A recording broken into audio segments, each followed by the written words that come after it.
नमस्कार दोस्तों, आप पढ़ रहे हैं कक्षा 10वीं एनसीईआरटी गणित। आज हम पढ़ेंगे प्रश्नावली 8.1।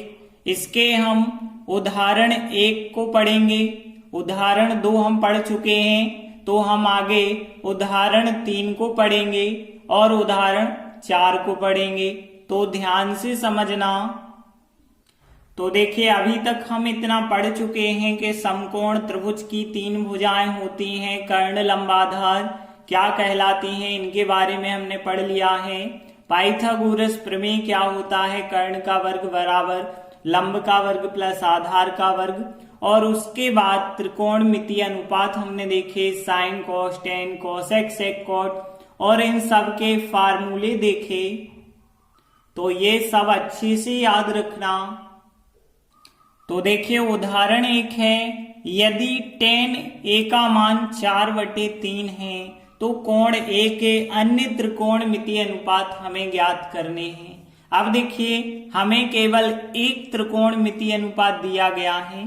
टोटल त्रिकोणमितीय अनुपात 6 होते हैं, sine cos tan cosec sec cot, जिनमें से एक हमें दे दिया गया, बाकी बचे 5 हमें ज्ञात करने हैं। तो कैसे ज्ञात करेंगे? सबसे पहले हमारे पास एक समकोण त्रिभुज होना चाहिए, उसमें लंबाधार कर्ण होना चाहिए। तो मान के चलते हैं हम एक समकोण त्रिभुज एबीसी है।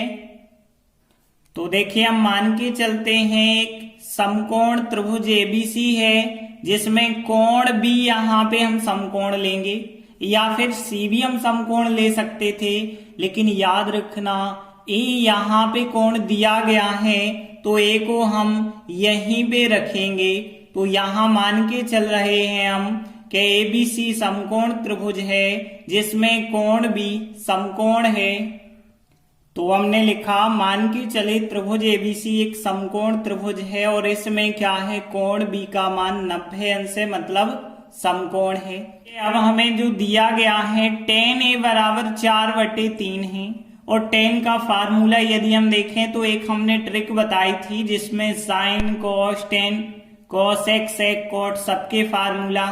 अब tan का फार्मूला होता है लंब बटे आधार, और इस चित्र में देखें तो कोण a यहाँ चल रहा है, तो a के सामने की जो लंब होगी वो क्या हो जाएगी, BC।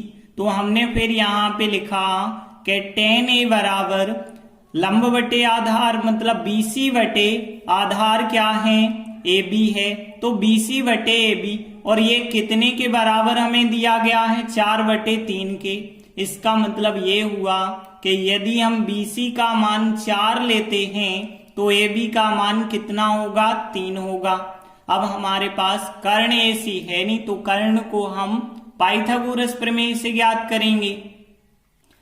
तो हम पाइथागोरस प्रमेय लगाते हैं। तो देखिए, पाइथागोरस प्रमेय होता है कर्ण का वर्ग, और कर्ण क्या है, AC है, तो AC का वर्ग, और लंब क्या है, BC है, तो लंब का वर्ग, प्लस आधार का वर्ग, आधार क्या है, AB है, तो AB का वर्ग। अब देखिए, AC का तो हमें मान निकालना है, और AC है नहीं, तो AC वर्ग। BC का मान कितना है, 4 है, 4 का वर्ग लिख दो। AB कितनी है, 3 है, 3 का वर्ग लिख दो। और आगे सॉल्व करते चलें तो AC वर्ग बराबर 4 का वर्ग 16, 3 का वर्ग हो गया 9, और 16 और 9 जोड़ेंगे तो 25 हो गया AC वर्ग का मान। लेकिन हमें चाहिए AC, तो हमें पता है हम इसका वर्ग हटाएंगे तो इस पे वर्गमूल हो जाएगा, मतलब करनी हो जाएगी। अब AC बराबर यदि हम देखें तो 25 का वर्गमूल कितना होता है, 5, तो AC का मान कितना आ गया, 5। तो अब हमारे पास समकोण त्रिभुज की तीनों भुजाएं हो गई, कर्ण 5, लंब 4, आधार 3 हो गया। अब हम कोण A के लिए सभी त्रिकोणमितीय अनुपात ज्ञात कर सकते हैं। tan अकेला हमें दिया गया है, tan को छोड़ के साइन कॉस tan दिया गया है तो tan ही निकालेंगे, फिर कोसेक सेक कॉट निकालेंगे। तो हमें ये 5 चीजें निकालनी हैं, सबके हमें फार्मूले पता होने चाहिए। तो देखिए, हमने आपको बताया था कि साइन पहले नंबर का साइन होता है जो कि लंब बटे कर्ण होता है, फिर दूसरे नंबर का कॉस होता है जो कि आधार बटे कर्ण, तीसरे नंबर का tan होता है जो कि लंब बटे आधार, ये तो हमें सवाल में दिया गया है। फिर कोसेक की बात करें चौथे नंबर का, तो साइन का उल्टा होता है, अभी लंब बटे कर्ण था, अब कर्ण बटे लंब हो जाएगा। फिर सेक कोस का उल्टा कर्ण बटे आधार हो जाएगा। फिर कॉट की बात करें tan का उल्टा होता है, आधार बटे लंब हो जाएगा। तो देखिए साइन ए का फार्मूला क्या होगा, लंब बटे कर्ण। लंब कौन सी भुजा है समकोण त्रिभुज में, BC है, और कर्ण कौन सी है, AC है। तो BC बटे AC, और BC का मान है 4 और AC का मान है 5, तो 4 बटे 5 होगा।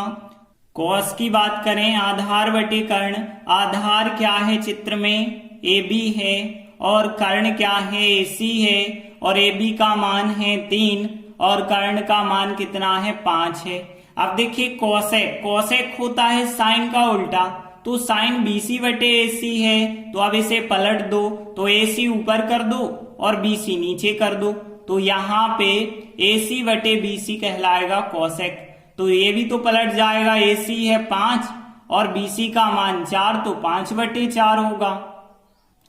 आगे देखिए सेक, कॉस का उल्टा कहलाता है, AB बटे AC है, अब हो जाएगा AC बटे AB हो जाएगा।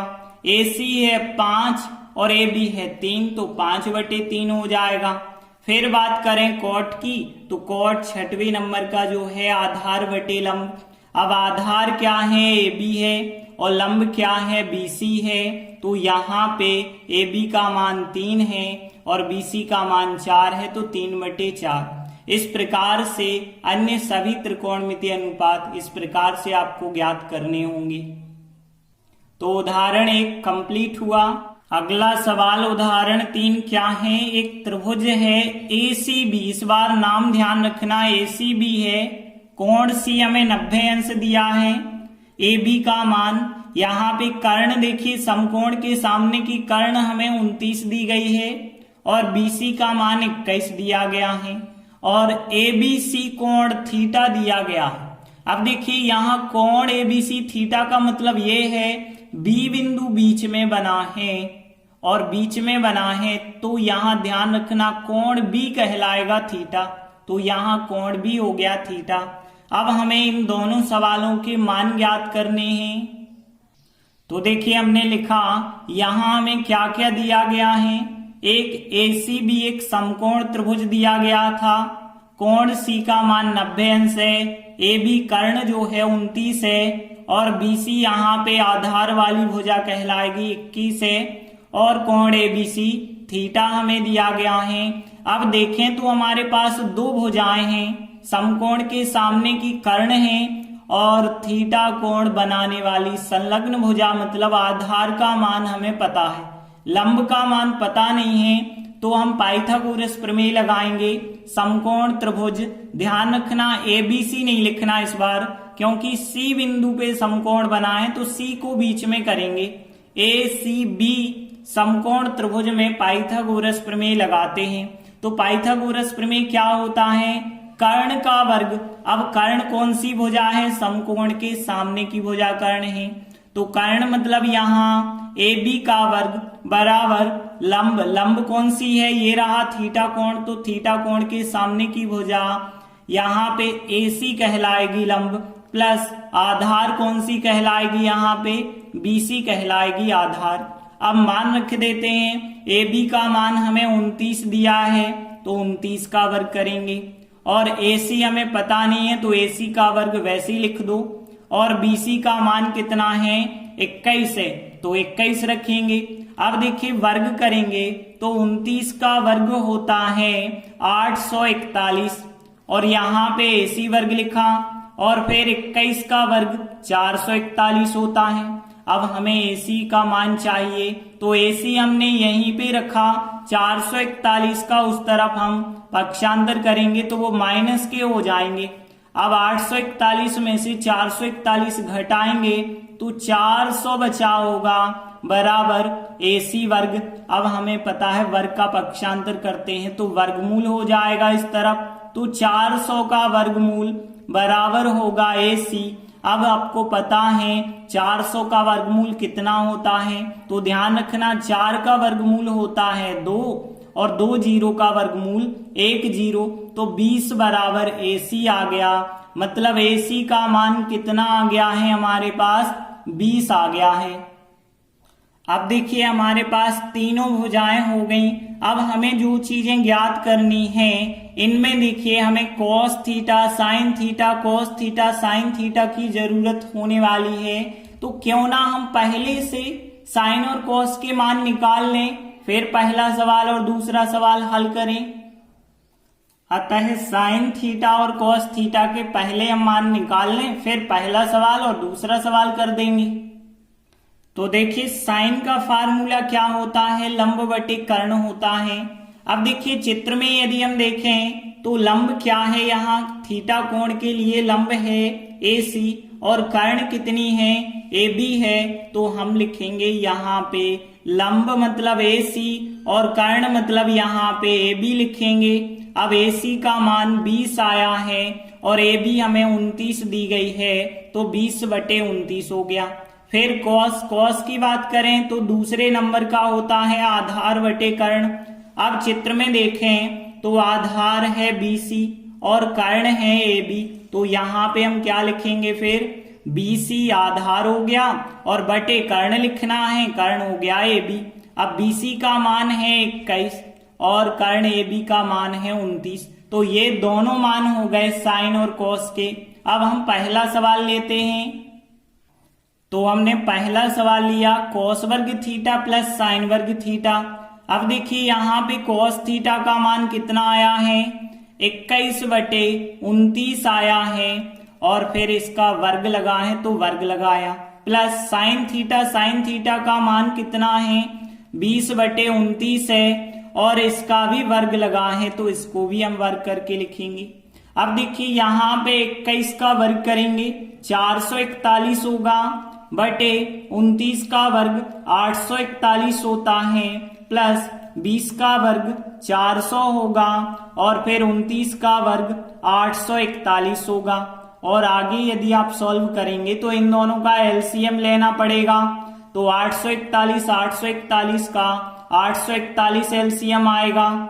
841 से 841 एक बार भाग जाएगा 1 का, 441 से करेंगे 441 प्लस फिर एक बार जाएगा 400 से फिर करेंगे तो फिर 400 ही आएंगे। अब ऊपर की संख्याओं को जोड़ेंगे तो 841 ऊपर हो गए और नीचे भी 841, तो 841 बटे 841 मतलब कितना आ गया, फिर 1। तो पहले सवाल का आंसर हो गया 1। अब हम दूसरा सवाल लेते हैं cos वर्ग थीटा माइनस साइन वर्ग थीटा। तो देखिए यहाँ पे cos थीटा का मान हमने यहाँ पे रखा, फिर वर्ग है इस पे, फिर बीच में माइनस है और फिर साइन थीटा का मान रखा। तो देखिए बिल्कुल इसी प्रकार से करना है, बस बीच में प्लस की जगह माइनस हो गया है और वर्ग करेंगे 21 का वर्ग 441, 29 का वर्ग 841 माइनस 20 का वर्ग 400 होता है, 29 का वर्ग 841। अब देखिए यहाँ घटाने के लिए भी हमें LCM लेना पड़ेगा, तो 841 इनका LCM आएगा। एक बार फिर यहाँ पे जाएगा भाग, 1 का 441 से गुणा करेंगे माइनस, फिर एक बार जाएगा 1 का 400 से करेंगे तो 400। अब देखिए 441 में से 400 को घटाएंगे तो 41 आएगा और बटे 841 है, यह हमारे सेकंड सवाल का आंसर हो जाएगा। तो उदाहरण क्रमांक 3 कंप्लीट हुआ। अगला उदाहरण 4, एक समकोण त्रिभुज ABC है, कोण भी समकोण है। तो देखिए हम एक ABC एक त्रिभुज बनाएंगे, कोण भी 90 अंश रखेंगे। तो देखिए यहाँ पे एक ABC समकोण त्रिभुज दिया है जो कोण B पे समकोण है। तो हमने एक चित्र बनाया और यही बात लिख दी जो हमें दी गई है कि एक समकोण त्रिभुज है ABC, कोण B का मान 90 अंश है, मतलब समकोण है। अब आगे हमें दिया है tan A का मान 1 दिया गया है। देखिए tan का फार्मूला क्या होता है, लंब बटे आधार। तो हम लिखेंगे, इसीलिए जो tan A का मान हमें दिया गया है उसका फार्मूला हम बनाते हैं। तो देखिए कोण A की बात करें तो लंब कितना होगा, BC होगा। तो BC बटे आधार, आधार कौन सा होगा, AB होगा। तो BC बटे AB बराबर हमें दिया है 1। 1 के बटे कुछ नहीं है तो आप 1 कर सकते हैं। अब देखेंगे यदि हम BC का मान 1 लेते हैं तो AB का मान भी 1 लेना पड़ेगा। तो देखिए यदि हमने BC का मान 1 लिया है तो AB का मान भी तो 1 है। अब हमारे पास कर्ण तो है नहीं, तो हम पाइथागोरस प्रमेय लगा के कर्ण ज्ञात कर लें।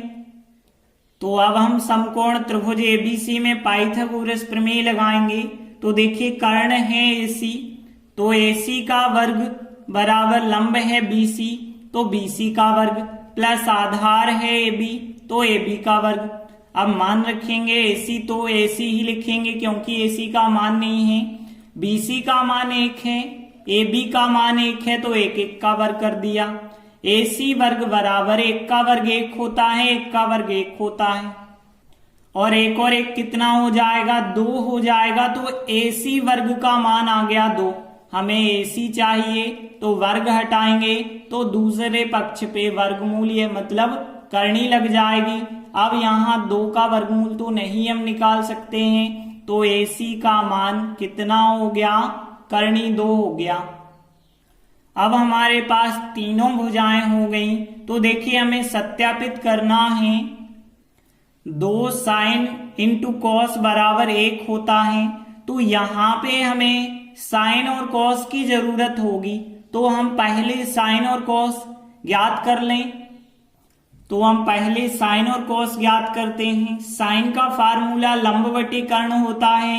यदि हम चित्र में देखें तो लंब हो गया BC और कर्ण हो गया AC, तो हम लिखेंगे लंब बटे कर्ण मतलब BC बटे AC लिखेंगे, और BC का मान 1 है और AC कर्ण का मान 2 है।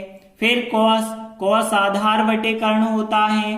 चित्र में देखें आधार AB है और कर्ण AC है, तो हम लिखेंगे AB बटे AC लिखेंगे। AB का मान 1 है और AC का मान करनी 2 है। तो साइन और कॉस हमने ज्ञात कर लिए। अब हमें सत्यापित करना है, 2 sin A into cos A बराबर 1 होता है। तो देखिए सबसे पहले हम इसकी LHS साइड लेके चलेंगे और RHS के बराबर आंसर लाएंगे। तो हमने इसकी LHS साइड ले ली। अब देखिए हमने 2 लिखे, साइन A का मान कितना है, 1 बटे करनी 2 है, तो 1 बटे करनी 2 लिखा। अब यहाँ पे कोई चिन्ह नहीं है तो ध्यान रखना गुणा माना जाता है। कॉस A का मान भी 1 बटे करनी 2 है। अब देखिए आगे सॉल्व कैसे करना है, तो ध्यान देना। देखिए हमने 2 तो यहाँ लिखे, पहले हम इन 2 का गुणा कर लेते हैं। तो 1 का 1 से गुणा किया जाएगा 1 आएगा, करनी 2 और करनी 2 का जब हम गुणा करेंगे तो कितना आएगा, 2 बाहर आ जाएगा। और यहाँ पे भी गुणा है, ध्यान रखना, यहाँ चाहे तो गुणा लगा दें। अब 2 से 2 क्या हो जाएंगे, कट जाएंगे, तो कितना उत्तर आ गया, फिर 1 आ गया। और 1 ही तो हमें चाहिए, तो यहाँ पे ये आ गया हमारा RHS के बराबर। तो देखिए LHS बराबर RHS आ चुके हैं, मतलब जो हमें सत्यापित करना था वो सत्यापित हो जाता है। इस प्रकार सत्यापित होता है 2 sin A into cos A बराबर 1 है। तो उदाहरण 4 भी कंप्लीट हुआ। धन्यवाद।